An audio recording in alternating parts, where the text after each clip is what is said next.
Fit the runner, boy, you nigga, no question. You would run a motherfucker high stepping. Hey, you never had a big enough weapon. Motherfucker never learned your lesson. I'm a 88 pack nigga. I'm a 88 pack nigga. I mean, day walker, drink blood, fangs out, full moon, motherfucker change like a hoe, nigga. I'm just a nigga from the hood trying to stack a little cheddar. Y'all know what it is. It's the Find the Boxer game. Purchase a box for a chance at winning $500. One of 54 boxes has a missing boxer inside. Purchase your box or boxes by Cash Apping, $, usual 50/50. Include your box number, name, and email address. Your box number will be confirmed and sent directly to your email. Each box is $20, with a 1 in 54 chance of winning. Remaining proceeds will go directly to the LDBC meet and greet in Las Vegas. Shout out to the LDBC, and remember, it's a usual suspect day.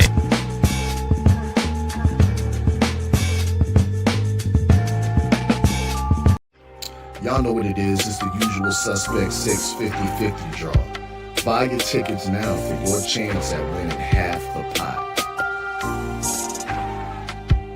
Cash App, $, usual 50/50. Tickets on sale for $10 for one, $20 for 3 tickets, and $50 for 10 tickets. Put your desired amount, name or alias, as well as your email address, and your tickets will be set.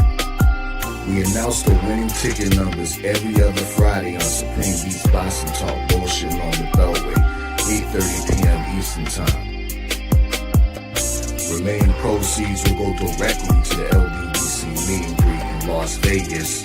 Shout out to the LDBC, and remember, it's a usual suspect day.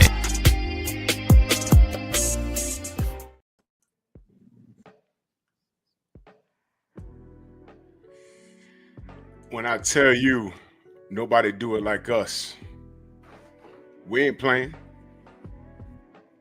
Drew Titan Bronx on deck. Shout out to the mighty LDBC. We were supposed to have Big Shot Shaw with us tonight, but you know how it is. You know, a full-time professional. He was busy, so we're going to postpone next week, see what's going on. I trust all is well. I see y'all in the chat. Mark Wunderlich, Steve Eldermack, who's on the panel with us this evening. Shower, Queens, salute. Macados, Mac of the South, K-Rod, what up? Tay-Tay, good evening. Let's get to this boxing talk, man. Sensei, how are you this fine evening? Doing good, man. Salute to everybody out there. Salute to Steve, man. I'm just winding down, man. I had a big weekend of boxing starting on Thursday through last night. I think I'm running on fumes now. Shoot. I know the feeling, brother. I know the feeling. But I'm not complaining. I'm just like, yeah, I'm worn out. Yeah, we had a full plate, man. We had a full plate. And you know, we always got a plan B. You know, I was looking forward to talking to Big Shot Shaw, but you know, we'll get him on eventually. Steve Elder Max, salute, brother. How you? Uh-oh. Oh, you just put yourself on mute. You're on mute, brother. My bad. No, I'm good. You know, my daughter had a basketball game earlier. They lost, but it is what it is. That's about it. It's all good, man. It's all good. So I ain't gonna take up everyone's Sunday in depth, man. We're gonna jump right into this, man. And salute to everybody in the chat. I see you, Freedom's March, Hannibal. I see you, D. What's going on? There's something that we just spoke about behind the scenes, and we're gonna dig right into it because it was something that I missed because I had just walked in the door and I was able to watch it on the replay. So we have another boring sighting, allegedly. Now you see this, y'all? You see this? Is this what they're gonna use to freeze out Andy Cruz? Is this what we're doing now? Calling people boring? We're gonna call them out their name? I mean, calling someone boring is equivalent in boxing terms of saying your mama. That's and Drew, get this. He was right in front of old boy. Yeah, you know?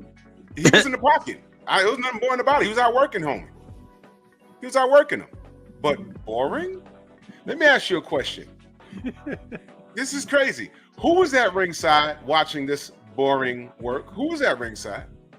Shakur Boring guys. and Andy Cruz Jr. Shakur. Shakur was there. Right, Yeah. right. So is Andy Cruz his contemporary in any way, shape, or form? Or not yet? Because he hasn't had that many pro fights, or not yet. Can I answer that? Please do.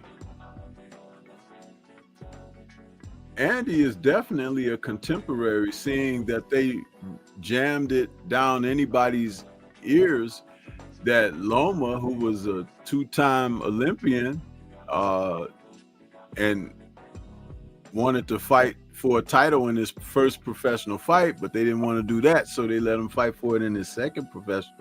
I mean, Andy only has 5 fights. He can go right into a championship match against one of these champs today because he may be better than them anyway. Doesn't Andy Cruz have a win over a certain pro Mm-hmm. in the amateurs? Yeah. How many, Steve?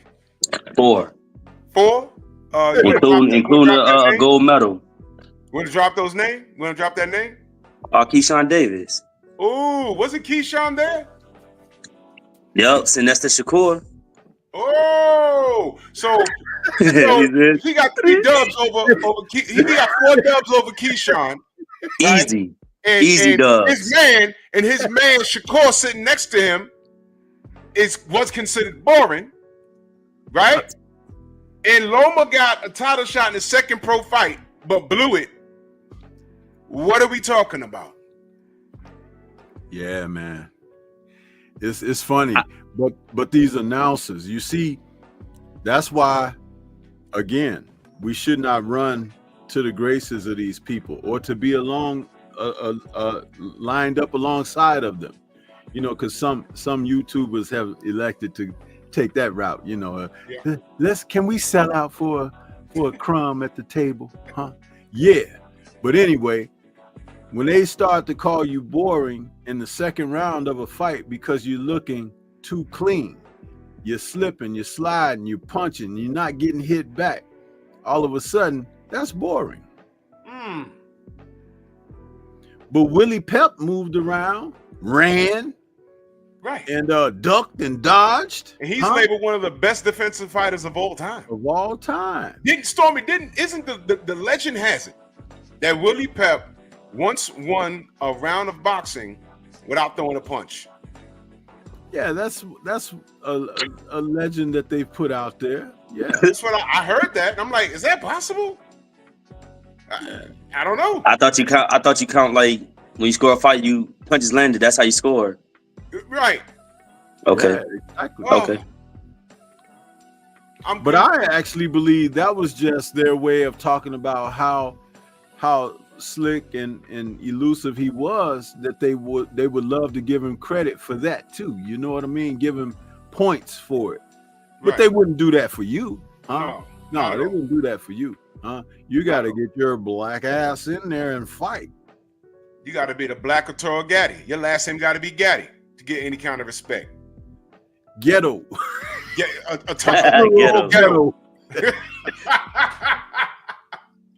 Get your black ass out there. Anton Ghetto. That's the Black or Toro Gaddy. Anton Ghetto. Got to get in there and lead with your head. No skill, just do it. Balls to the wall, right? So now Andy Cruz, who's black, by the way, Yes, indeed. they called him boring. Unreal. So this is what we're gonna do with Andy Cruz. We're gonna now listen.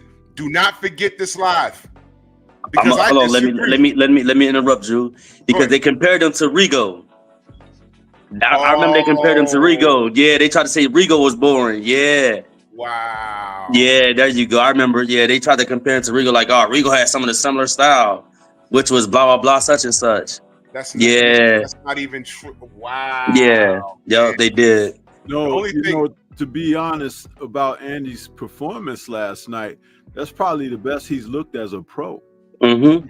Because he was staying right within range of being able to get off his offense, and he was making Salcido miss and making him pay, and giving him angles to where Salcido became hesitant to even get shots off himself. And when he was landing solidly to hurt or shake him up, he was so in his rhythm of doing what he was doing, sometimes he couldn't even follow it up very good because he was making himself unavailable for receipts, but all the while still staying in what they call the danger zone, being right there ready to get.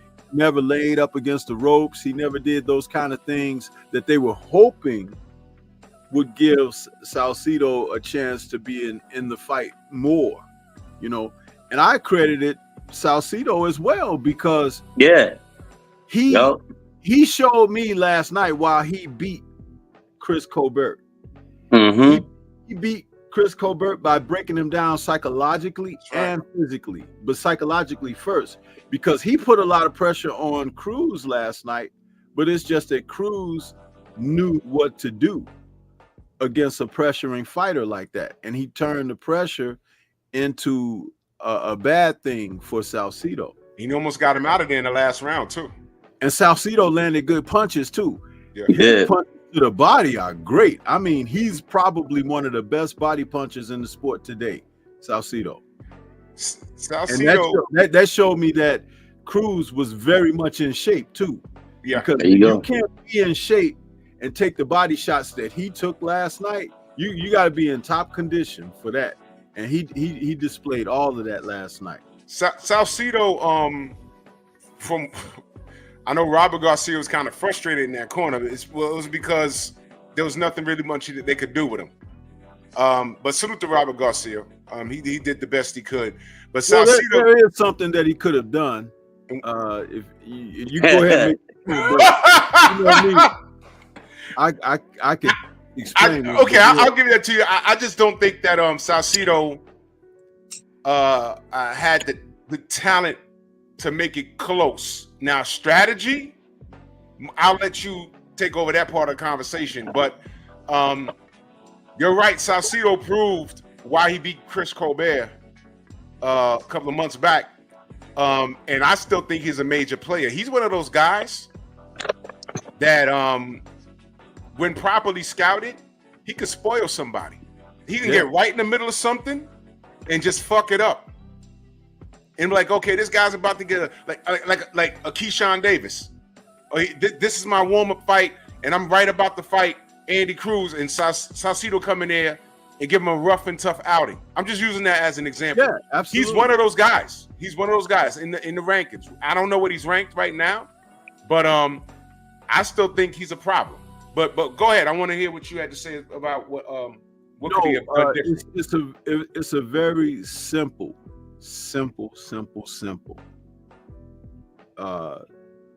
tactic and strategy, and that's to work off the jab.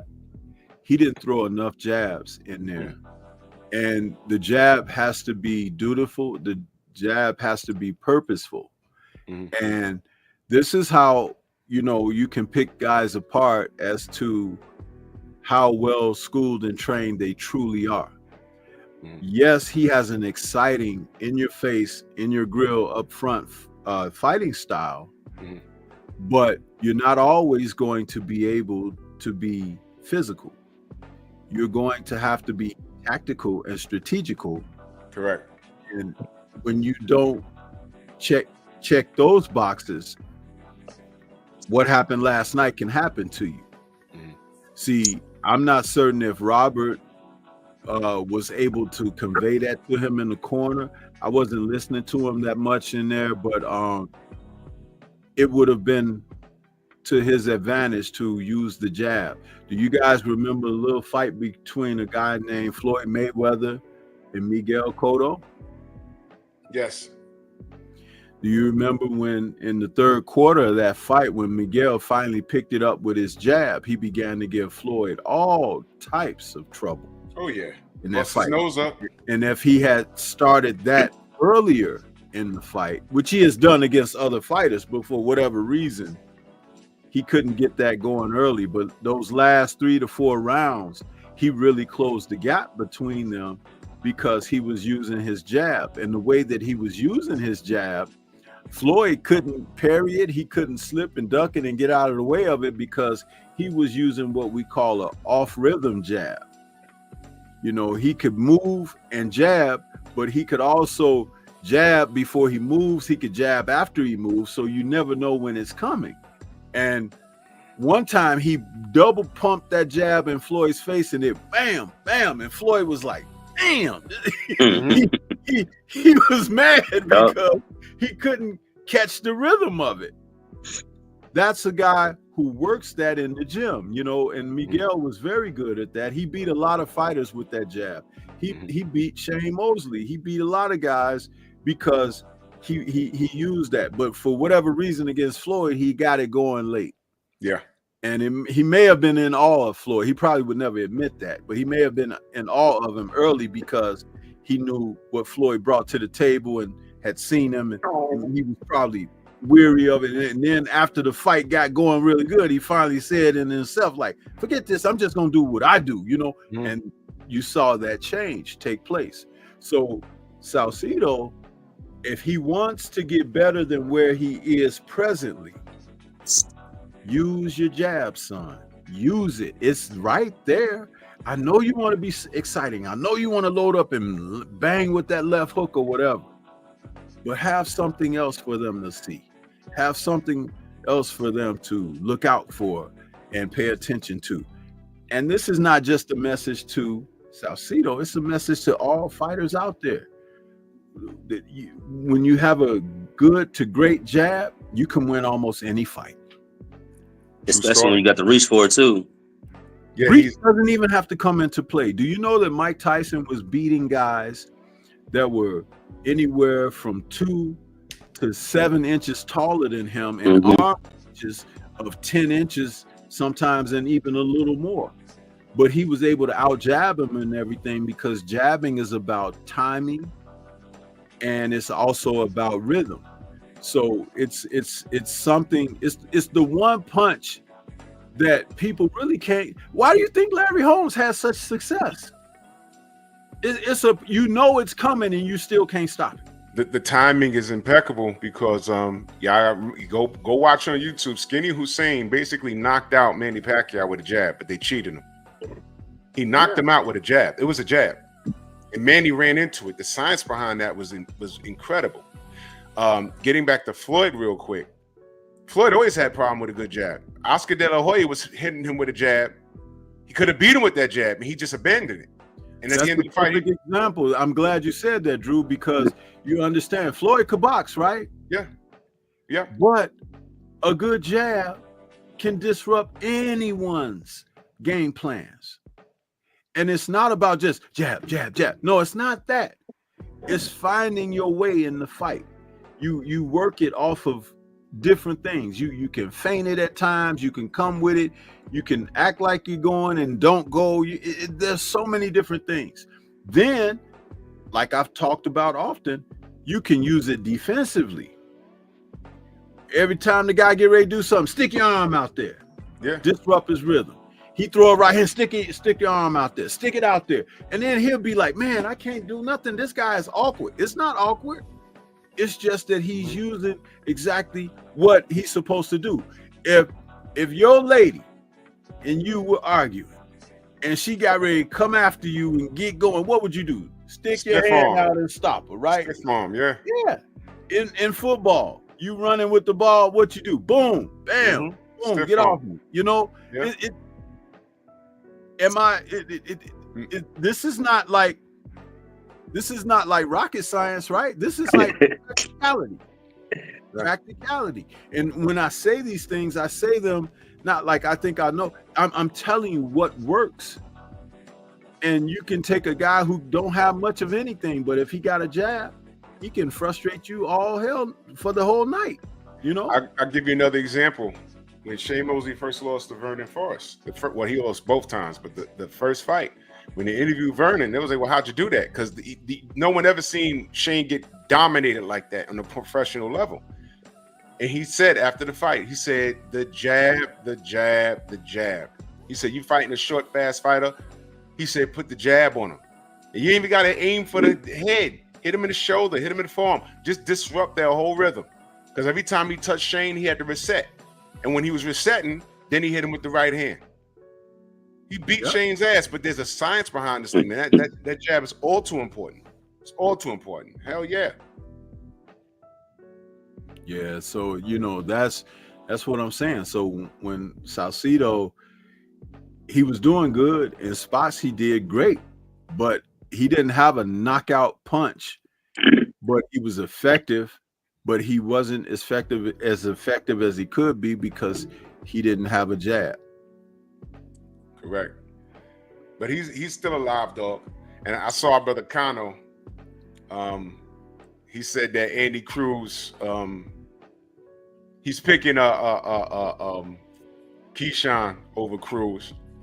I'm not gonna say it's too early to tell. I think that's a fight to entertain maybe at the end of this year, probably 2026, depending on I guess, do we dare say depending on what Turkey throws around? Because what fights could be dragged on for 2 or 3 years, Turkey's saying, no.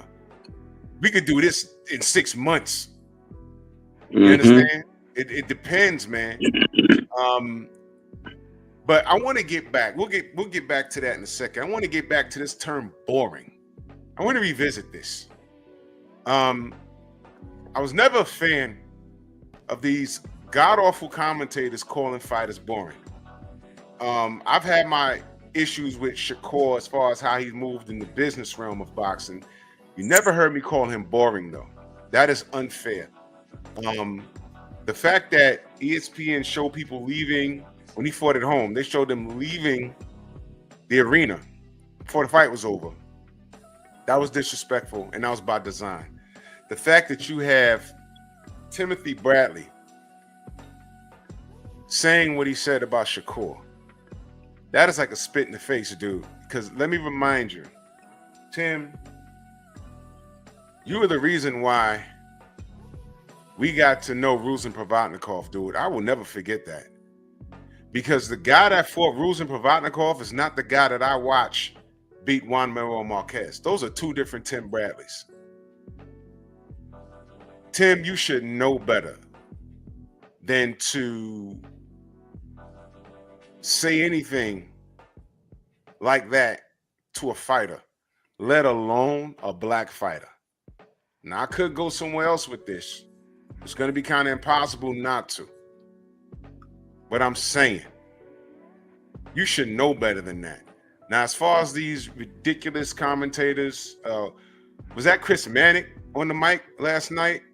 Yeah. Sean Porter weak ass. And Sean Porter showed up because And I think the Latin then the snake, other guy is what's his name? Todd Grisham. whatever He's the the hell. worst of the lot, believe it or not. Not Mannix, but that Todd Grisham. Yeah. I don't even know what this hot dude is.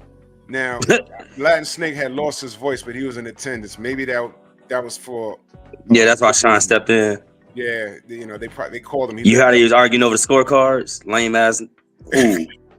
Yo, they funny, bro. Yo, hilarious. Like, they referred to Andy Cruz as boring, and I didn't see that. You see, maybe I'm different. What I do know is that fight fans, fight fanatics, I'm gonna call them what they are, they're spoiled. And I'm gonna do a live, maybe I'll do a video about it. Fans are spoiled. This is why I really don't give much merit to the boxing fans today, the boxing fanatics. I talk to supporters, and we're far and few in between. This is why boxing is so low in the totem pole in popular sports in this country. I watch the science of the sport. You just heard Stormy break it down, the specifics of a jab and why it's important, why it's necessary, and the jab can make people a lot better. Floyd And, would probably, and not to cut you off, but to reiterate and put right with what you just said. If you notice, whenever a statement is presented, I have a counter for it, don't I? Yes, you do. You know why?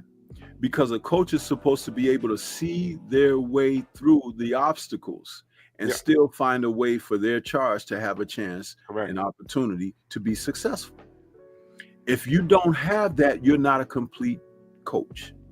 You don't have, in other words, because a team runs the ball really good, but your run defense is not good, does that mean you can't win? Absolutely not. Absolutely not. You see what I'm saying? Right. So you have to devise schemes and everything to put your guys in position to win. And as I told you about Georgie Benton, why I love what he said, my job is to teach how to defeat styles, because you're not always going to have the strongest puncher. That's right. You're not going to have the guy with the best footwork and movement. You're not going to even have the guy with the best hand speed or, a combination of things. But you got to find a way for your guy that you're putting out there to be able to be successful. Do you see why? Everything you just said, do you see why I will never let anyone forget what Coach Cal told Marco? I will never let anyone forget that, man. He said that. We didn't make him say that. He said that. He said, why would we fight Shakur? He was talking about Tank Davis. Why would we fight Shakur if he's not going to stand there and let us do what we do? That's what he said. And I said, God damn, why is he saying that out loud? You're the coach, brother. You're the coach. And I'm not joking. But he said that, family. And I said, man, he shouldn't have said that out loud. You're the coach, brother. You know what you have in Tank. You practically raised them in the gym. You are supposed to say, Tank, this works with those guys over there, but this kid is different. We're going to have to do something different to counter that style. What he just said was two things. He's incapable of coaching to beat Shakur's style, number one. Number two, his product in Tank Davis isn't capable of beating that style, which is why they haven't fought yet. That's all I'm saying. And I read right into that. We heard him say that, family. He said that. So let's dial it back, because that was just an example. Andy Cruz was successful. And what did the media say? He was boring. How boring was Sean Porter? I don't know, but did he win every fight? No. But at least, what is more important, winning the fight or winning the fight or losing and fighting a fight that you're not used to fighting and just well, at least I ain't boring. At least the commentators ain't calling me boring. You understand what I'm saying? What's more important to you? You can check my resume. All I said was, you know what, Shakur, go in there and fight your fight. Let your opponent figure out how to stop you from doing what you're doing. I said that about Floyd. I said that about Shakur. And I'm not going to have to say that about Andy Cruz. Why would you compare him to Rigondeaux? All they did was tell Rigo that he was boring. But guess what? When Rigo popped you upside your head and had you in trouble, he tried and finish you. Yep. But he waited and waited and waited, and he would pick his shots. And what they did to him was, what they did to Guillermo Rigondeaux was criminal in the sport of boxing. It was criminal. And they got away with it. So when they say a fighter's boring, look at who the hell they calling boring, man. Now here's the racial part. Look at who they calling boring. Rigo beat our brother Nonito Donaire in the fair one right here in New York. It was his best win, but his worst loss. Because what did they do after that?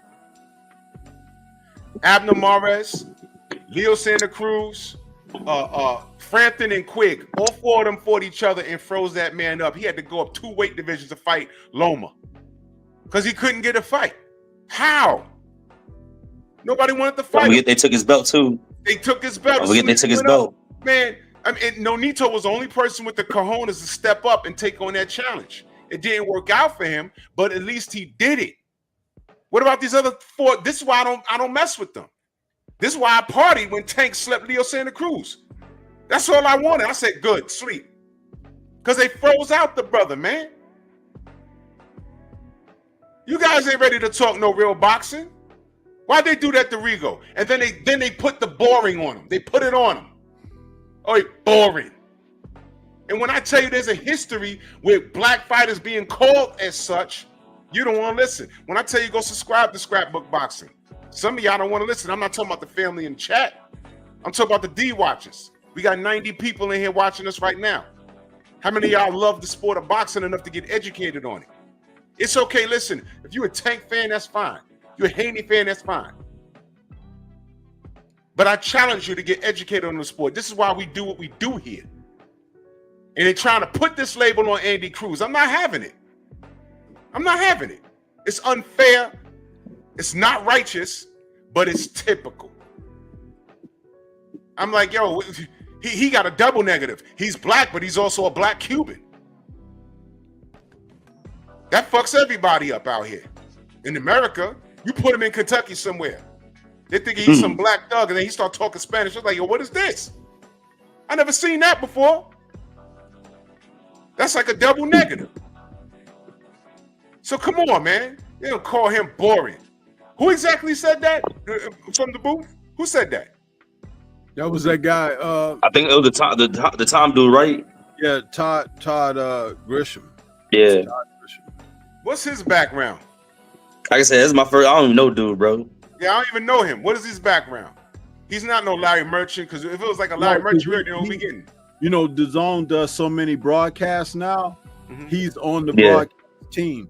It's like, because yesterday they ran 2 cards on 2 different continents. They were over in the UK early in the day for Dalton Smith.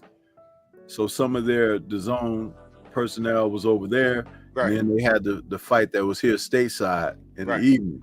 Right. So, of course, you can't have the same people doing the broadcast. So they had them broken up. But they, you know, and then they even have another team for the pay-per-view events. So it's like they switch it up a lot. And they're doing so many cards now. These people do a lot of traveling to cover these bouts. So they have a big team now. Yeah, because Zone, they got a lot of new people. Like the chicken head they be having on there, I'm familiar with her because she like the only female that used to be on there. But this dude, they got too many different dudes. I don't even know him, bro. Young Hollywood said Todd comes from the WWE. Yeah. Seriously? And salute the Freedom's March with that super sticker. Much love and appreciation, my brother. Is that for real? I think that's. I don't know. Todd ain't the dude that wear the glasses. I know the dude that get kicked off WWE because I watch wrestling. It ain't him. That's the other loud dude. Oh yeah. The dude that be over exaggerating. Oh, so but it wouldn't surprise me. You know what I mean? Like who's the dude that used to be in the WWE? Coach. He's on ESPN now, Coach. right? Yeah, he was there. He was back. Yeah. Now, Young Hollywood saying he's a former WWE commentator. Seriously? Word? Yeah, I don't know. So now he come from sports entertainment to a real sport, and he's calling someone boring? Yeah, I don't know him. Bro. See, that's the part of boxing that I don't like. Like before Larry Merchant came along, Don Dunphy and the other commentators who went back, Cosell and all, they would talk and give commentary on the sport, the fighters, their good points, their strengths, their weaknesses, things of that nature. When people like Larry Merchant got involved, they began to slide in their prejudices. Right. And when it never got addressed, he got more emboldened and more emboldened and more emboldened. And by the time you look up, he's got years in the business and he's threw darts here and there that accumulatively it's a lot to take down a buffalo. Yeah. But individually, you look at it and it's like, oh, that wasn't really too much or nothing. But it's like as a whole, you know, Merchant was very, you know, he was evil in some of his remarks. Malicious intent, everything he did. Yeah, and to show you how biased he was. You know, he was present when Larry Holmes lost that second fight to Michael Spinks. And he should have got that decision, but he didn't. And he, you know, he kind of went off at the press conference. But the first fight at the post-fight press conference, he says, to be honest with you, because, you know, he was going for Rocky Marciano's record. And he was like, Rocky couldn't carry my jockstrap. Mm-hmm. And he made everybody mad in the room there, including Rocky Marciano's brother, who was present. And Larry was just saying, Larry Holmes, he was just simply saying that if you would have added it all up, you know, he was a better fighter than Rocky Marciano. That was his own opinion, and nothing wrong with that. Don't these other guys give their opinions all the time? However, Larry Merchant was so gut-wrenched angry about that. Right. He held that for 30 years until Deontay Wilder lost that fight to Tyson Fury. And he came on the Fox Studios, sitting right there next to Sean Porter in that PBC studio, and made that famous remark that Drew knows it, and he said it many times on his show. Yep. But that's how long he held that animosity, that he finally could get it out and say, is this the last of the black hopes? Oh, you boy, know, boy. those kind of things. And up there and saying, bye-bye, Miss American Pie, all of that stuff. But it just showed you how prejudiced and biased the man was. Now, some of these guys who don't even have the intellect of a Larry Merchant, but they share the same prejudices and biases, they think that it's cool for them to come on and kind of do it in this modern day and everything, which is why somebody should be available to put their asses in check. Damn right. Because first of all, if you want to talk about boring, I don't think any of the fights that were on that card last night were boring. Exactly. Any of the fighters who were victorious were boring. And several of the guys who were maybe not the victor, but they showed up, they were not boring. You know, so it's disrespectful to come at the fighters who put their lives on the line for your entertainment and try to peg someone as being boring, especially when they didn't show any semblance of being uncooperative to do their job. There have been fighters who have been uncooperative, who don't want to engage, look to survive, and just make it to each bell and hopefully the final bell. We've seen that plenty of times. But you can't say that from last night. And like I said earlier in this show, that Andy Cruz, his performance last night was probably his best performance as a professional. And they tear it down and call it boring because they don't watch the science. They don't care about it. And the zone, and I don't care how much of a bag that Turkey has, the zone got to monitor who they let walk in the damn door. Didn't I say that about the PBC when I came home? After D lost, and I use that in quotations, lost to Fury in the second fight, I was pissed off. I was confused. I came home. I turned on my TV, and I'm watching Sean Porter and these other cats from the PBC, and they turn the camera, and I see Larry Merchant sitting there. I'm like, who let this hobo in the house? And then that's when he went on his bye-bye Miss American Pie, the last of the great black hope. I'm like, oh, my God. And Sean Porter sitting there smiling with his goddamn critter's mouth, looking like a meat-eating horse. It was ridiculous. And I'm like, yo, what the hell's going on here? Ridiculous. I said, yo, who the fuck let him in? And yo, bro, listen, man. They let him in and do that. You gotta watch these people who you allow on your damn couch. And I heard y'all told me that, right? I'm gonna go watch the replay because I missed it. Y'all just told me that, and it pisses me off. And then come to find out, it's potentially from a guy that used to commentate on sports entertainment in the WWE. He's the last person that should be saying anything. Watch who you let in your house. That is ridiculous because it's a guy like that. One bad apple could ruin the whole orchid. One. And if that's his style of commentating, get him out of there. What the hell do you want to see? What could you? I remember watching. What was it? HBO was trying to put stock behind Tavoris Cloud. Y'all remember him? Tavoris Cloud. He was a middleweight and black dude, high action, and he was fighting somebody. He had got a cut. This is one of those things. He just got a cut, but it was nothing that, you know, he wasn't hurt, but he just got caught, just like last night. We're going to talk about the fight last night, Pacheco. But he had caught a cut. And I remember he was wincing, but he was fighting. He wasn't hurt, but he just had to cut, and it was in his way. And he lowered his output because he wanted to get out the round, because now the blood was about to get into his eye.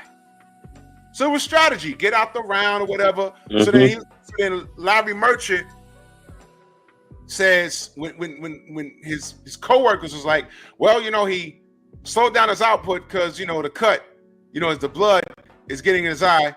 Larry Merchant says, oh, well, he could bleed later.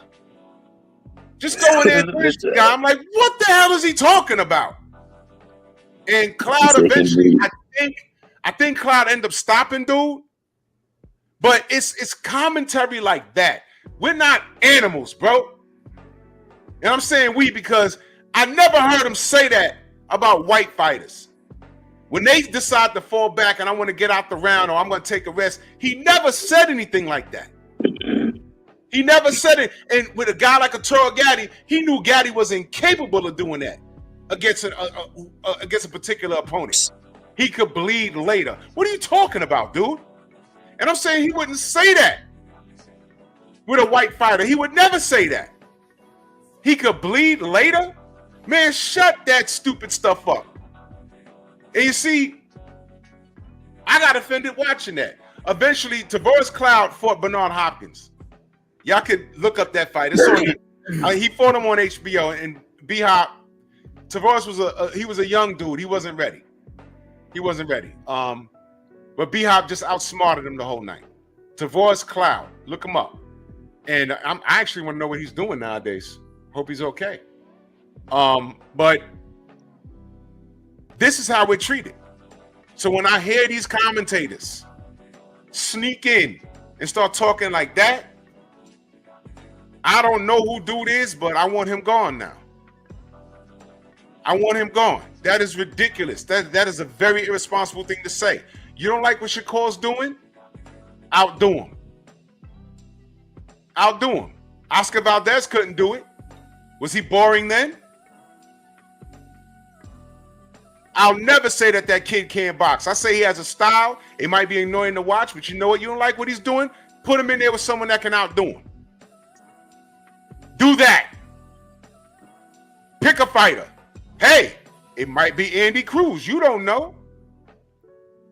We don't know. Shakur, before he went to 135, who could he have fought at 130, but he left? It's only one name. Steve, you know what I'm talking about? I'm trying to. I'll give you a hint. Because it was still Zepeda at 130. You right there. You know who it is. You right there. I'm trying to get a BFTV flashback real quick. Hold on, I got you. Yep. Shockey Foster. Yep. All right, yeah. Foster. When he's on, yeah. Yep. And maybe Shock had the remedy for his style, but we don't know. You know what I mean? My point is, it's disrespectful to call a fighter boring when he's surrounded by his contemporaries and no one either A, don't want to get in there with him, like his best friend, Keyshawn Davis, or the people that's been in with him can't crack the code. Didn't, for almost a decade, more than a decade, wasn't we running around here talking about the May Vinci code. No one could crack the May Vinci code, the Floyd Mayweather May Vinci code. And all I kept saying is, you don't like how he fights? Beat him. And no one was able to do it. I say the same thing about Shakur. I'm not gonna call that kid boring. You understand? I'm not gonna call. I've seen boring fights. You want to talk about a boring fight? Let's talk about a boring fight. And it was bad, and both of them been guests on the show. You remember? And I'm just being honest because we spoke to him about this fight. Chris Bird versus holy shit, Touch of Sleep. What's his name? Oh my God, I'm having a brain fart. But I watched that fight on Showtime, bro. And that was painful. That was painful because they sat there, they stood there, and they just like, yo, Steve, imagine playing Street Fighter, right? And it has the infinity sign on it. You take the time off. Yeah, the no time limit, yeah. You about to play with your brother, and then your mama call you. And y'all just put the game down. Y'all don't cut it off. Y'all just put the game down. And you get back an hour later after doing your chores, and the characters are still standing there. That's what the fight looked like. That's crazy. It was bad. It was bad. But hands down, that was the most boring fight I ever watched. But I still ain't ripped them. Because it was a dual responsibility. You understand? It was both of them. What these clowns did was just call Andy Cruz boring. I take offense to that, bro. I take offense to that. That is ridiculous, man. So before we get back to Andy, I want to talk about the Pacheco fight. What do you think, Steve, about Pacheco's performance last night? Oh man, that boy felt like he got trained by Benavidez Senior, man. Nelson, like I said, with Nelson, to me, Nelson, he was just moving too much and not doing too much. You know, ain't nothing wrong with the moving, but you gotta do something when you're moving and stuff like that, man. Like the last 2 rounds he should have had it the first half of the fight. Yeah, I like the movement. He was not trying to be a stationary target. And Pacheco, 6'4" for that damn division. Damn. Yeah, he that's the remedy double right damn. there. And but he was patient. He was patient and all that good stuff though. Yeah. And he landed, I think that was round 4. He landed that right hand and it caught Nelson just fine. And Nelson just stood there and still it took cut him. I think Nelson had a good game plan. The cut kind of messed up, but he had a good game plan. He wasn't a stationary target. He was in and out. He did work a jab. I think Pacheco scouted him. He scouted him very well.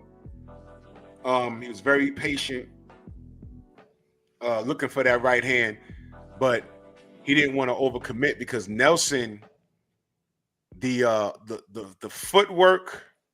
You know what I'll say? From the first bell, the way he was moving, the first thing I said was, I hope his cardio is really up to par because he's going to need to do this. Was that a 10-round fight or 12-round fight? I forget. I'm sorry. No, that was 12. 12 rounds. Okay, he's going to need to do that in the championship rounds. And Pacheco punching downward at that height is very dangerous. He clearly won the fight. But I saw some things. I might not speak on it right now for Pacheco, but maybe the things that I would like to see him change, he didn't change it last night because he didn't need to. He was well enough ahead. But there's certain things. Automatically, when you watch fights like that, you start imagining him in the ring with the top tier guys at 168. Does he do that? I don't think he's going to be around long enough to fight a Canelo. But I thought about it. I said, does he do this with Canelo? And I just started going down the list. And I'm like, he's still very young. 23. So he's being molded.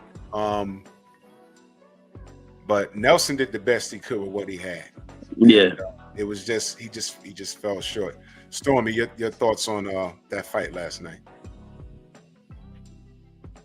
I thought that both guys gave us a little something that we didn't expect from both guys. I had favored Pacheco to pull out the victory. I didn't think he would stop Nelson, but I felt that he would prevail.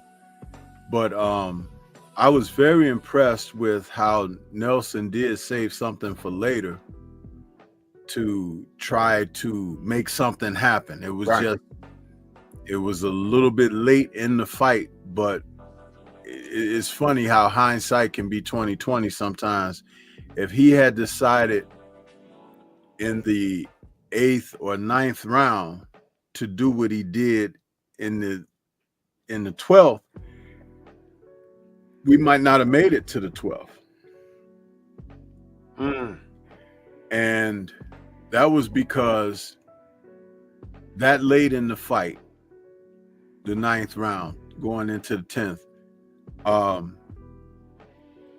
Pacheco was now in a place where he was going in uncharted territory, like having to go 12 rounds. So to turn it up on him, you don't know if he would have been successful in trying to fend that off or survive. And it would have been a great roll of the dice to do that at that time instead of waiting till the last round. It's one of the things that when fights used to be 15 rounds, a lot of the world champions who reigned, they would turn it up on you in round 13 because you more than likely you ain't fought 15 rounds before, and so there's a good chance that they can take everything out of you before you get to the 14th or 15th. And this was a great opportunity for Nelson to put that on display. He was in damn good shape because he caught a couple of shots early in the fight. Yeah. That if he were a lesser guy, he would have been gone from that. Because I saw him get hit twice where his legs went stiff. Yeah. But he kind of shook it out and got back into it and everything. And Pacheco showed some vulnerabilities in that last round. But earlier in the fight, I thought he was trying to set Steve up for that left hook to the body. But now hindsight being what it is, I think he was worried about going to Steve's body because Steve could counter him with shots that didn't make him feel comfortable about receiving them, you know? So it's like they were having a good chess match in there.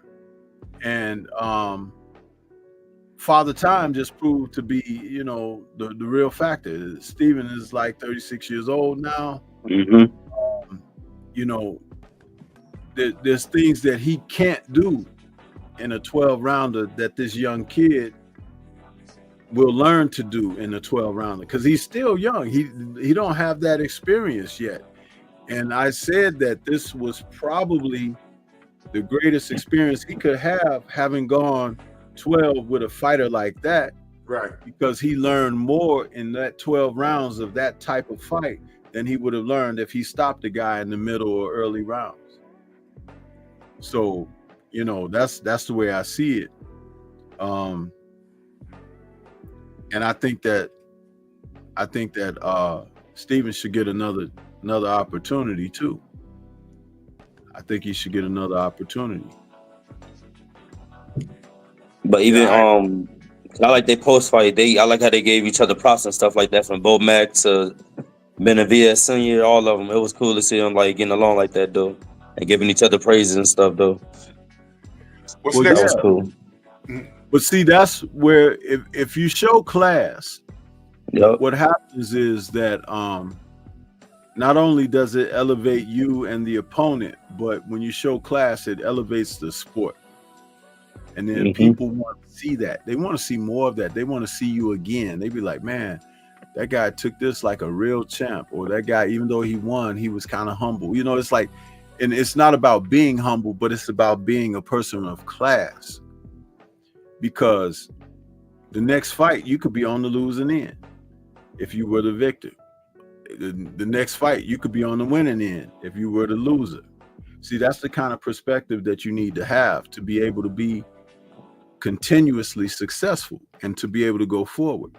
That's why I talk about these guys of today, how they put one another down and they don't want to give anyone credit, and they think that everyone's supposed to shower them with accolades and everything. But it's like this. If you put everybody else down, why should we lift you up? Because you're saying they're nothing, they're nobodies, they ain't fought nobody, this and that. Well, why don't you fight them? Why don't you fight them? Why don't you give us a reason to see who's legitimate? Instead of you just using your mouth, why don't you show us through actions, and then we can be the judge? You see? Real talk. But they don't want to do that because, again, we're living in this soft serve society. They're very soft in their actions, and they serve you very little with their actions, you know? So there you go. More on that during the week. Our brother Stephen X, salute. He says Plant needs a fight. Maybe him and Pacheco can go for it. I think that's a little big of a jump for Pacheco right now. Because but it's a good fight for Nelson, though. It's a good fight for Nelson. It's a good fight for Nelson. But Pacheco, they're watching the market on this kid. There's a market for this kid. He speaks perfect English, and he speaks perfect Espanol. So they gotta watch the marketing. You throw him in there. Now they gonna move him. They gonna move him strategically though. They gonna move him good. I believe it in him. I think they is because like we were saying, he's 23. Yeah. With that fight, he gained a whole bunch of experience with his last fight, bro. Like he kind of grew up. Even though there's a weight class and a half apart, wouldn't it be great to see him and Hamza Shiraz fight? Oh shoot!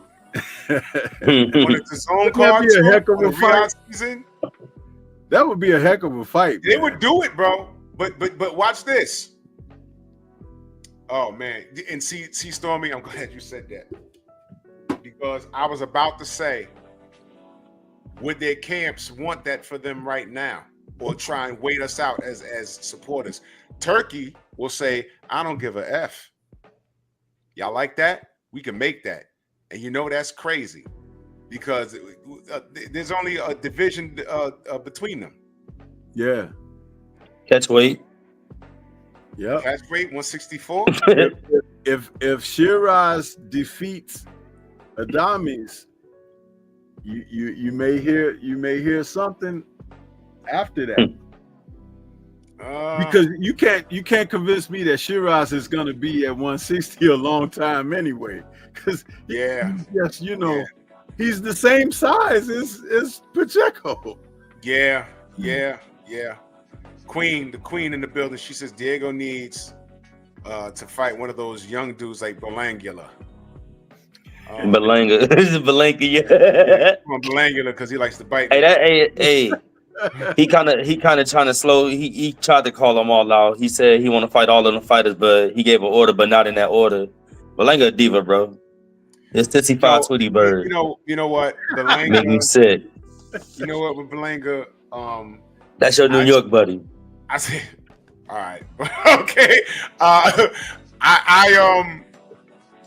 And I'm not wishing bad on anybody. I'm just, Belanga ain't, I just for some reason, I see him falling on his own sword and effing up and like losing to somebody he's not supposed to now. I wouldn't put Pacheco in the ring with him right now, but this kid at 168 as he develops, and by the way, I'm looking at his body type. When he ends his career, he's gonna be like a cruiserweight somewhere. He's too big. But while he can make 168 right now, I'd say he'd be a problem for Belanga probably next year. He'd be a problem. You don't put him in the ring with Caleb Plant right now because Caleb Plant could spoil him. He can make, you know, or, you know, if he get in there and put the beats on Caleb, which I don't see right now. If I'm in charge of Pacheco, I avoid that for As now. long as he find people in the top 5 or whatever, so whatnot, he should be all right. Yeah. So to say what's next for him, is he good enough to jump into that smoke with all the top 5 guys? Is he? He got them little belts, you know. There's no way around it. There's no way around it. So if you was to put him in the ring with anybody next, Stormy, what would it be at 168? What would you do with him next? Is he ready for Showtime? Is he ready for prime time? Is he ready? There are fighters that you can put him in against, but I don't think he's quite ready for a title shot yet. He needs one more fight against a quality opponent before a title shot. They play with Mbilly's name. I don't even like that fight for him. Yeah, they did say his name.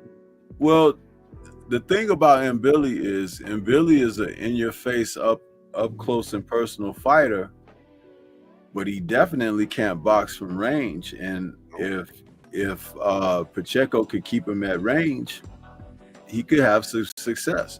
That's the interesting thing, keeping a guy at range. But Nelson showed last night, when you get in his comfort zone, you know, getting close to him, you can make him very uncomfortable, you know, and he's got to learn how to overcome that first. This is why guys need to fight quality opposition, because then you can make better assessments of where they are. Pacheco, fighting the guys he's fought, has looked very good, but he's got some areas that he needs to shore up. He's not that far away. Maybe the guy that Mbilly beat a couple years ago, what's his name? Can't think. Fought him in Canada, right? Yeah. That guy he had that tough fight with, because that guy could take a punch and he'll give you rounds. You know, it's like a veteran fighter like that. Maybe he can get in there with someone like that. But knowing Hearn, he wanted to try to get him in there and get one of those belts. But it's like, man, the belts are gonna be there. The kid is 23. Yeah. You don't need to expedite him. You know, some of the other guys that are a little older, they need to be expedited because they are older, and it's time for them to make moves. It's like I'm not liking the fact that Berlanga is like not fought yet, you know, since he lost to Canelo. He need to get his butt back in the ring. But Canelo told me that he's got a fight coming up. So that's a good thing. He got a fight coming up. He should, because we saw like Munguia come off the Canelo fight. He fought like a couple months later. You know, it's like he got right back into the ring, which was a good thing. But then he took on that Frenchman and he didn't respect that guy and he ended up losing. Yep. Yeah. That's why those guys got to get in there, you know. So this might be a stretch because we don't know what's what. You know, you got Bud and Canelo coming up. Do you think that the business is trying to groom Pacheco to be heir to the throne at 68? And how will Turkey play a part in making him earn it? Not being groomed by like networks and things of that nature. With Turkey involved, everything is going to be more organic. So basically all Pacheco's going to have to do is win at this point. But is he kind of like being groomed by the people talking about him to be heir to the throne at 168? Is that the type of thing you feel is going on? Well, that's the thing about Hearn and Matchroom. That super middleweight division, they've loved that for years, going all the way back to Ben and Eubank. And it was Eubank Senior who put Matchroom on the map. Really, he literally picked them up on his shoulders and became the man. And that's how Matchroom took off. A lot of people don't know that history, but there's actually not a live, but a video out there with Eubank Senior, who he talked about that. Carlos Gongora, that's that guy. Salute to Anthony Lathan out there. Is like that's who I was trying to think of. Gongora is a good fight for Pacheco going forward. But I think the best fight for him is the fight that I suggested about Hamza Shearers. It's like, dude, that's a damn good fight. That's a damn good fight. I don't think anybody even thought of that or seen it. I bet Hearn has, because he's got those. Well, no, I think Shiraz is with Queensberry, isn't he? Yes. Yeah. Yes. So he's with Queensberry. Maybe they have another 5 versus 5. Who knows? I mean, you know, one thing we can agree on. It's an exciting time. I really appreciate what Turkey's doing as far as even in the odds. And let me say this as a disclaimer. I'm appreciating Turkey now, but it's boxing, y'all. Things are always subject to change. He could do something tonight that could piss me off and be like, "Y'all don't like that." Instead, well, with all the consolidation that he's doing, I'm certain he's not just consolidating and then with the terms of what he's dealing with personally come about, and that be the end of it. I'm sure he's putting things in order of where it's like, in the event of whatever, this is what I want to see take place. I'm sure he's doing something along those lines. Otherwise, it's all for moot. And he's done a lot of consolidating. Somebody was telling me earlier today that is rumored that he's working on, consolidating the sanctioning bodies. Yeah, you see the Arthur belt. You see that's the one they displayed. They didn't have the WBO, WBA, WBC. I mean, they had the undisputed that he made belt. Yeah. Yeah. Yep. So do you think, I would really like to see all of these were pretty much Queensberry, Top Rank, Matchroom, and it's looking like the PBC is falling in line. I would really like for Turkey to destroy the sanctioning bodies. He very well may be working on that. That's why he's. Yeah, that's how I feel too. Mm-hmm. He don't have to tell you his hand, but if you're smart enough to look at how things are moving, you can kind of see it's solid that they're not gonna. When's the last time you heard Mauricio Suleiman's name? Oh, that guy. Outside of if there's been a WBC champion in the ring and they're saying, and we're this fight sanctioned by the WBC, headed up by Mauricio Suleiman. But unless it's been that, but you ain't heard nothing from this guy, which is a good thing. No, I love it. And we're not talking about. Listen, Top Rank owns a WBO, and Bob Arum's over there. You know what I'm saying? We ain't heard nothing from the WBC and Mauricio Suleiman. WBA, they pretty much over there, all over there. So I want one face, one name for every division. This shouldn't be like unified and undisputed. Look, the last person to get all 4 belts, that's the Turkey belt, and that's the belt that matters. That's and it. I think he might be doing that. The Turkey belt. Ring, right? Is that the strategy with Ring? Is that what he's doing? If you have the Ring belt, you're basically. Is that what he's trying to do? I just want him to kill all these sanctioning bodies, assimilate them, and get them out of there. Because I'm tired of this crap. This is stupid. Do you know IBF, WBC, WBO, WBA?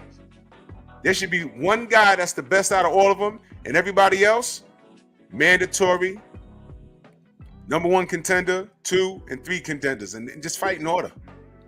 Just get it out the way, man. Because the generation that before me, a lot of them that are still alive, they don't watch boxing anymore because there was too many belts involved.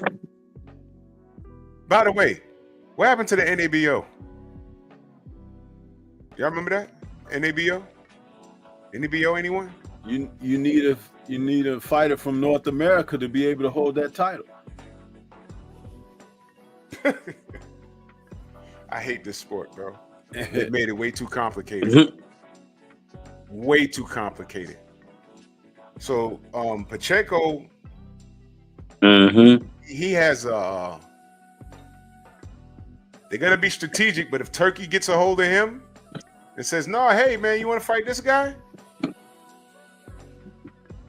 I wonder what's gonna be said. But they gotta be careful. You gotta be real careful. You put him in there with Caleb Plant, he can either beat Caleb or Caleb could spoil everything and make it an ugly fight.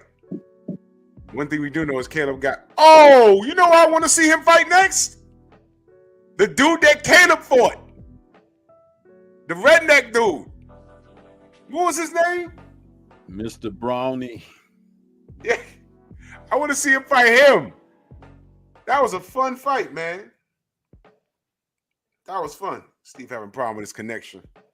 McCumbee. That's his name. Thank you, Eric O. That dude was a dog, man. But Caleb, oh man. And shout out to Bread Man. Because he came in there to out-muscle Caleb and it looked like he was gonna do it. You know what McCumbee did? He did not know how to fight on the inside, and Caleb got right in his chest. Caleb got in his chest, and I said, oh man. Caleb is a dog, absolute. Gwenda Ellis says Joe Dirt. He did it like he lived up to the redneck thing. He came out there with the trucker hat and the shades. I say he's living it up. There's a market for that guy. I want to see him again. Put him in there with Pacheco. See how he does, man. That'd be dope. But getting back to Andy Cruz. Boring. I'm pissed off about that, Stormy. I'm pissed off about that. What's next for Andy Cruz?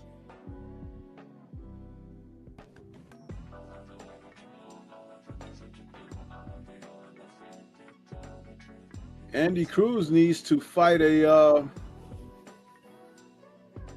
think he needs to fight for a title.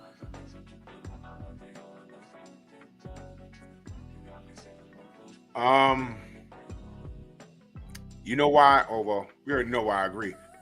If Loma could get that treatment, why not Andy? Yeah. So I'm for that title shot. What do you think about Andy Cruz versus the winner of Shakur and Floyd Scarfield Jr.? That'd be great.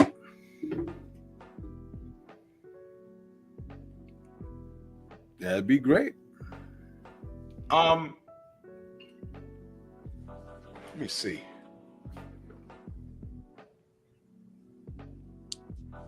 If he beats Shakur,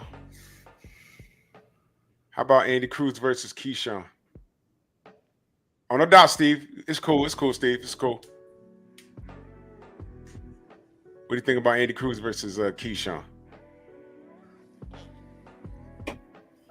Well, I think that's a fight that they're saving for like you said, later in the year or early next year. Mm-hmm. I think that's what they're trying to do with that. But I could see Cruz fighting one of the other guys. I mean, you got Shakur, you got Tank, you got that other. What's that other guy's name?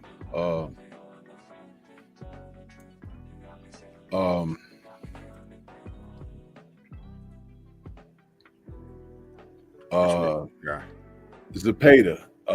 Segura, that guy, William Cepeda. Yeah. And Loma hasn't decided what he wants to do yet. He don't want no Andy Cruz, though. I could tell you that. If Loma comes back, he's only taking top paid fights, man. He's not gonna do no Andy Cruz and get roughed up. You know, he was so mad at Shakur, he wanted to fight him in the parking lot. In other words, he don't want to fight him in the ring. He already ducked Tank because it might be a situation where his body, after 5 years of Tank ducking him, his body might not be able to react and do what he needs to do to avoid what Tank does. So I don't know what Loma's doing because he don't know what Loma don't know what he's doing. You know, he didn't want to walk away, but he played the waiting game too long. He did. Because even before Devin went for those belts, he could have went for Tank's belt a couple years ago. Mm-hmm. He didn't do it. And if Tank wouldn't have wanted to fight him, they would have stripped the belt from him because, you know, they'd rather have Loma with a belt than Tank with a belt. Yeah. But you see, don't worry. Just be patient, hold tight, because all of these guys and their foolishness is getting pushed to the side. I told you this new era is ushering this way in fast. Yeah.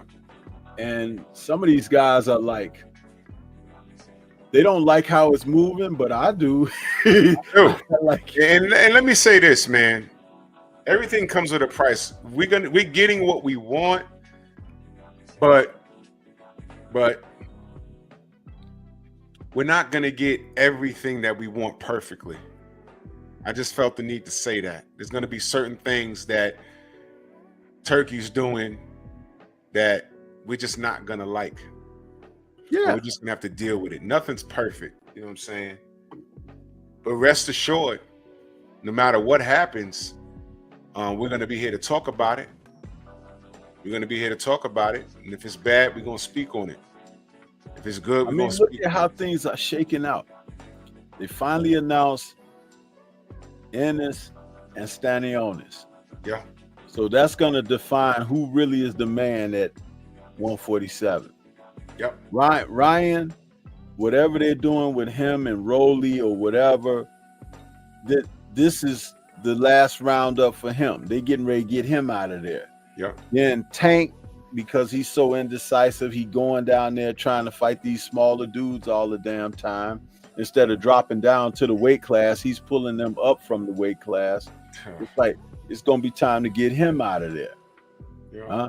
And other fighters who have been cutting their teeth and doing things the right way or whatever are going to have their chance to shine. You got guys like O'Shaquie Foster, who I've always been high on because this kid, he, you know, what they did to him taking his belt, that was like, man, come on, right? Boy, oh boy, that was annoying. But, you know, he's back with his championship, and hopefully he can get a fight with someone like Navarrete or that guy Kakachi or something, because that's what we want to see. We want to see these matchups, man. And don't forget, Cordina is up there at 135 now too. Yeah. So you know, watch for people avoiding him, because Shakur didn't want to fight him. Yo, Stormy, they don't want to talk about y'all, bro. Look, man, Shakur's hand wasn't hurt. He didn't want to fight Cordina, and he didn't want to fight him for a reason. We're gonna find out, bro. We're gonna find out, man. And with Tio holding on to that belt, not wanting to fight this guy, not wanting to fight that guy, but he signed this deal now, so he's gonna have to fight somebody that he really didn't want to fight to begin with. And you're probably gonna see him face a person, lose, and then probably just say he's retiring, because his whole thing was he's never really touched the M's, right? Yeah. And that's what he and his daddy been wanting. So let's be clear. Teofimo got two things lined up. He got his next fight is against who again? I forgot the order. who? Teofimo. Oh, he's signed to fight someone in Riyadh, but we don't know who yet. Okay. Allegedly, he signed a 3-fight deal. Right. So I know certain people got to win to fight each other, and But one of them coming is up in March Mhm. for the eliminator for the WBO junior welterweight title, Richardson Hitchens. right, is Arnold Barboza and Jack Catterall. Jack Catterall's a problem. Now, the fight with Hitchens, it could be a unification for the belt that Hitchens got, the IBF, and the WBO, or it could be for Hitchens IBF. Because I got a feeling that T.O. is that kind of guy. He'll vacate his belt. You know what I'm saying? They said Boots. That's what I heard. Boots is the second fight. And if he ditches the WBO belt, that means that Barboza and Catterall's fight will be for that belt, just like Dubois and Hergovic was for the IBF. Right. See, I told you this stuff is moving. These guys who don't want to face people, they Turkey getting them out of the way. Them out of the way. This dude ain't touching Mill. When it gets closer, now I remember it was Richardson Hitchens, aka Mr. Popo, and Boots. I think Boots was the second fight. So he been calling for all this smoke. Now he got to put up a shut up. And let me take a moment. Word from our sponsors real quick. Y'all know what it is. It's the Find the Boxer game. Purchase a box for a chance at winning $500. One of 54 boxes has the missing boxer inside. Purchase your box or boxes by Cash Apping, $, usual 50/50. Include your box number, name, and email address. Your box number will be confirmed and sent directly to your email. Each box is $20 with a 1 in 54 chance of winning. Remaining proceeds will go directly to the LDBC meet and greet in Las Vegas. Shout out to the LDBC. And remember, It's a usual suspect take.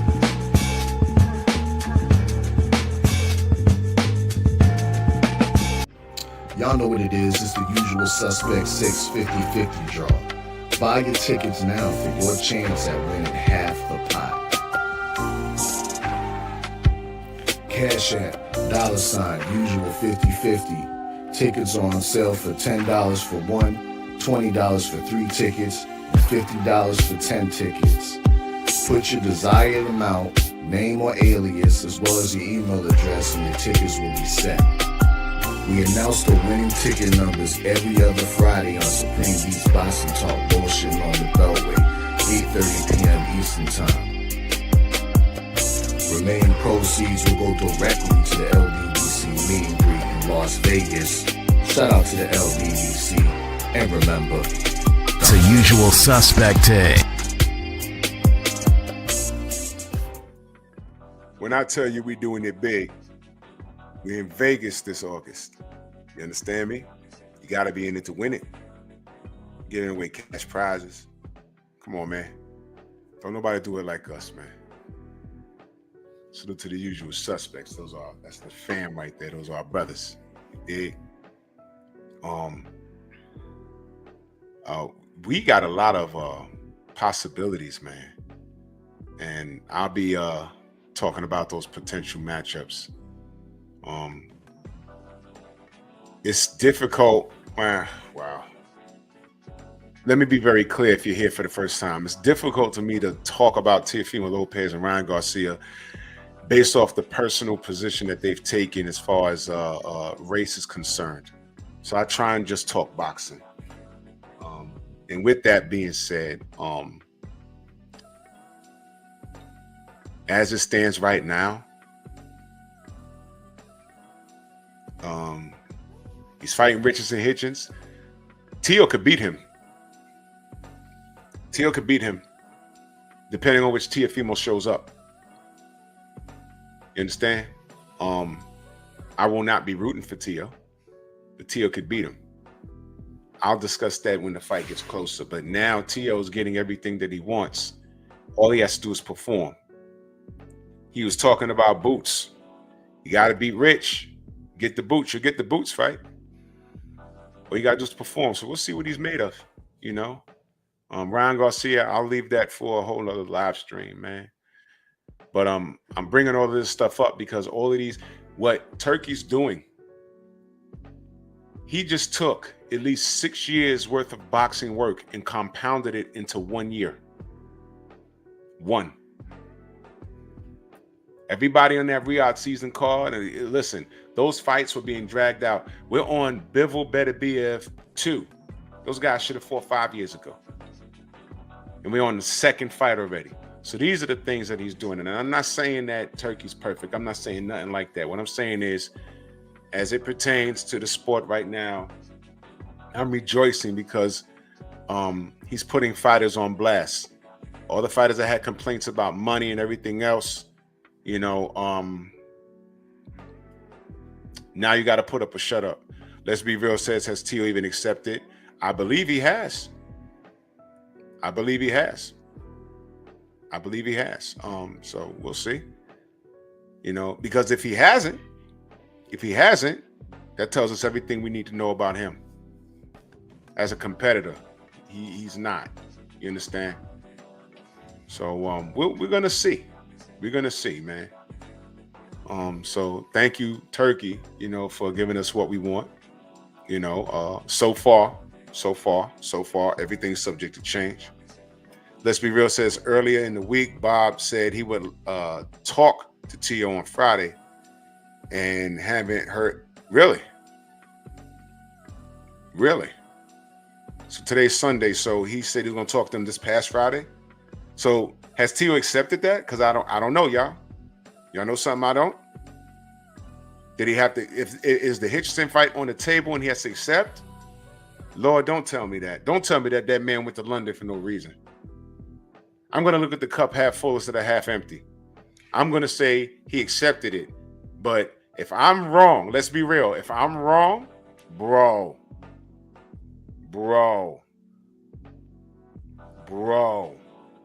If I'm wrong, if he went to the UK for no reason but to sit in that picture and hold the belt up like this, like a little mark, everybody's standing there just taking a picture. He's way in the back holding up the belt. You saw that? That's crazy. Now he went over there just to do that, and Turkey said, I got your meals that you wanted right here. All I got for you, I got your meals. I got Richardson Hitchens, I got Boots, and Devin got to be in that. All you got to do is perform. If he doesn't agree to that, we don't have to talk about Teofimo Lopez ever again. And with that being said, Bob said it was a good deal. I'm assuming so. So if Teofimo hasn't, y'all got to let me know. If Teofimo hasn't signed, bro, War Report says he needed the belt to get in, Drew. Ooh. I'm going to look at the cup half full instead of half empty. I'm going to say the Richardson Hitchison fights is on, man. I'm telling you, these dudes are being weeded out, man. It's like, even if he didn't go through with the deal, do you know how that's going to make him look? Did you see the Fight Hype interview with Shakur when they were asking him? They put it up as a Fight Hub, I think, is Let's Be Real said it. But it's they interviewed Shakur. He's standing there with that same blue hood on he had on during last night's broadcast, and they asked him what did he think about Turkey Al-Sheikh, and his exact words were, "Man, Turkey making dudes drop their balls." He's like, yeah. He said that it's you didn't see that? Nah.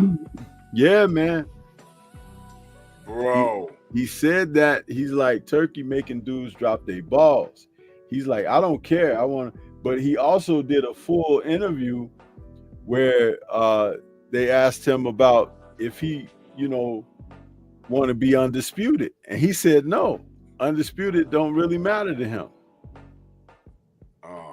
Oh yeah, man. These guys are something else, bro. See, bro. Can I ask y'all a question? Let me ask the chat. What are y'all gonna think of Teofimo Lopez if he doesn't take anything that Turkey has offered?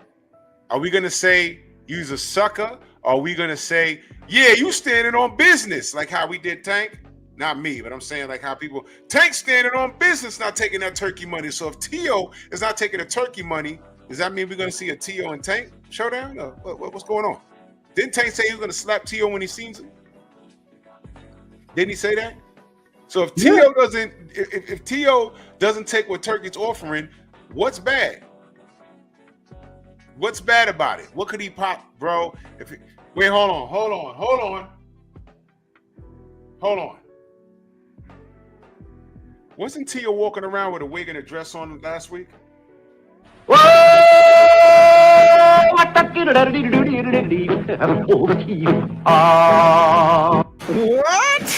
I saw that.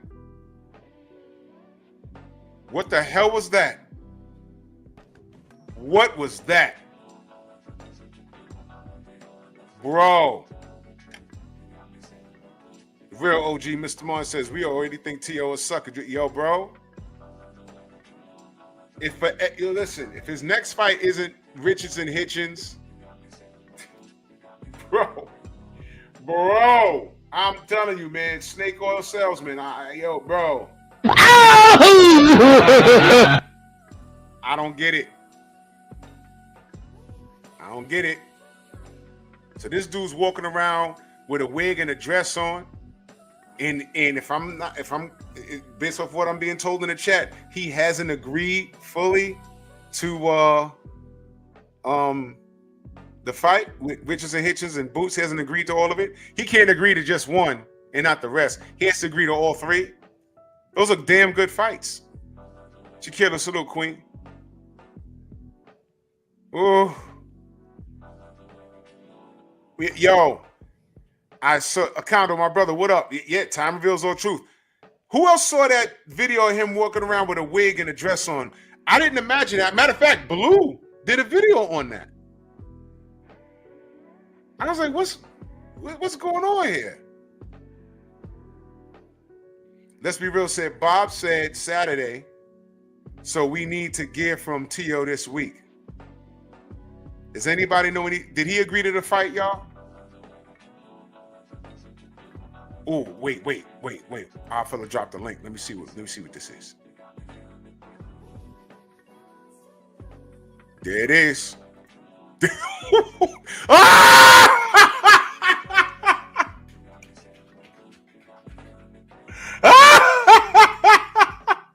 Yeah. Oh man. Nah, bro. Nah. Wait, hold on.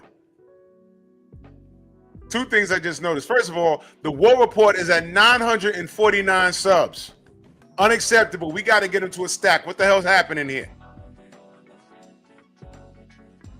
Go subscribe to Oddfella. Go subscribe to Oddfella right now. He needs 50 subs. Let's get it. Turkey is making a lot of moves right now. As you know, obviously you on a big card, February 22nd. We spoke about that a little bit. You see a lot of other fighters, Ryan, Dev, all this stuff lining up, and it seems like boxing is, coming back together. How do you feel about Turkey and just like everything that's going on in boxing, all these big fights getting made? I think Turkey is saving boxing. I think that he's making the biggest and best fights happen. At the end of the day, what he's doing is these fighters got to drop their nuts. He's making guys going 50-50 fights to where they can lose or they can win. And I'm from the club, like, scared money don't make no money, so I feel like, shit, whoever he say, he want me to fight, I'm down with that shit. Okay. You say that now. All right. All right. Scared money don't make no money. That sound good. Let me where's it at?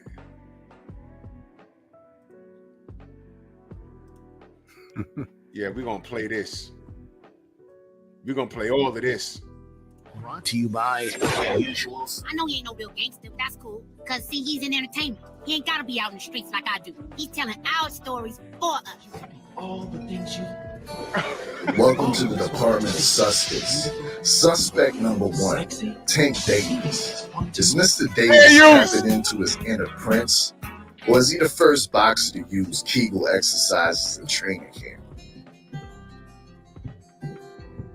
We just had to bring, our own flavor to the fashion game. Fashion is a real big thing to me and my crew, what I'm saying? Personal grooming, hygiene, facial, shiatsu, seaweed wraps, that type of thing. And we not doing it for the females, what I'm saying? We doing it just for us. The limoncello yellow weekender bag. Nasty work. Hey, but sometimes you gotta pop them out and show niggas.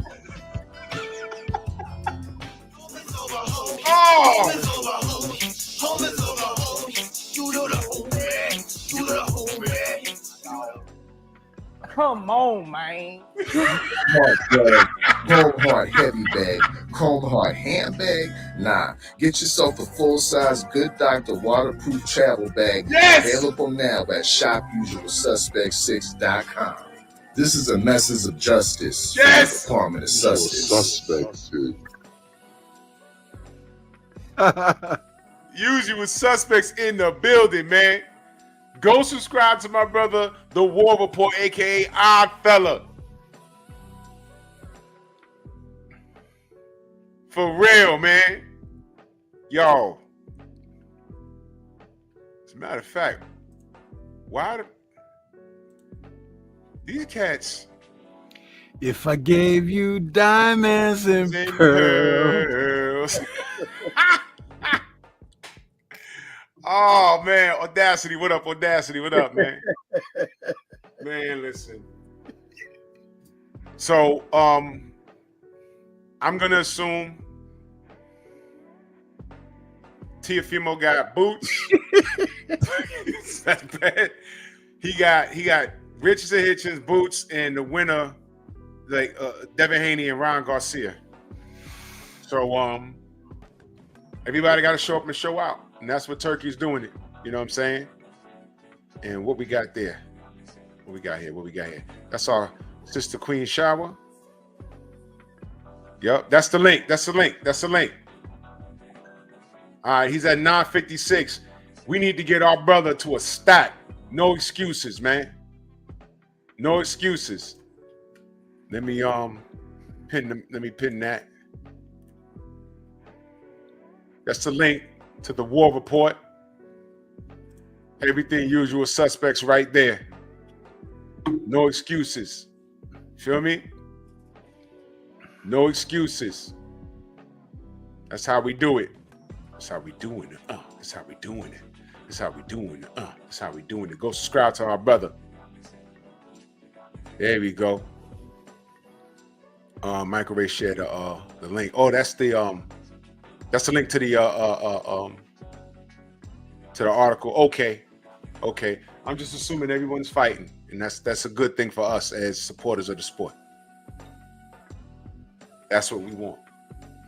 So I ain't gonna take up too much of y'all time, but I got some things to do. I got some food to eat. It is what it is. You know what I mean? Stormy, let them know they can find you, brother. Everybody can find me right here on YouTube. Stormy B-Man is the channel. That's Stormy B-Man in all caps, but no cap. There you go. And I appreciate everybody. All I want to do here is talk boxing. I'm not into the rah-rah, ray back and forth. The brother, let's be real. Thank you for, I think this is like my second or third time seeing you here. Thank you for your participation. I really appreciate it. It goes a long way. It goes a long way. And this is what we want to do. I'm not perfect. I don't know everything. Thank you for your participation. Thank everybody for the participation. That's why I asked for crowd participation, because there might be something I missed. So we about the sport. What we talking about on Nerds on Culture tomorrow?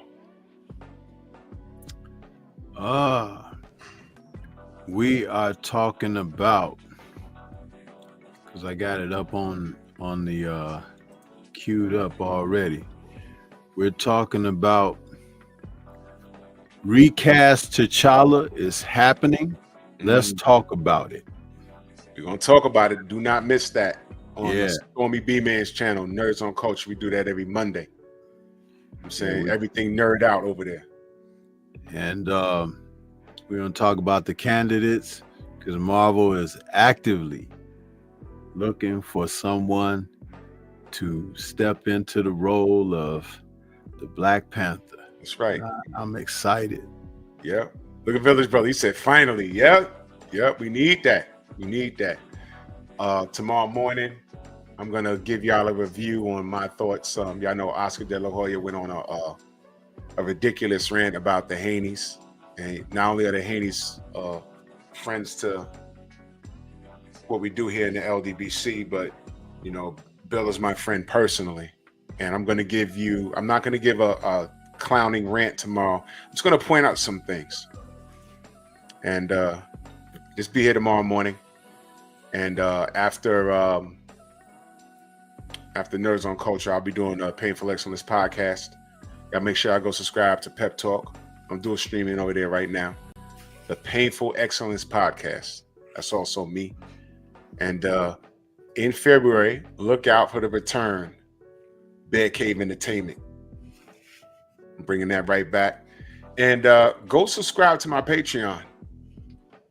Do not miss my Patreon. Everything's raw and uncut over there. Drew Titan LLC on Patreon. Y'all go subscribe. And let's keep it clean like a washing machine. And y'all make sure y'all get y'all tickets.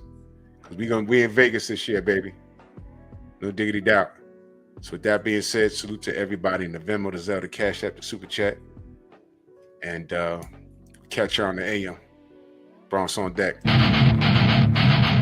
Move! Why are you gay? Who says I'm gay? You are gay.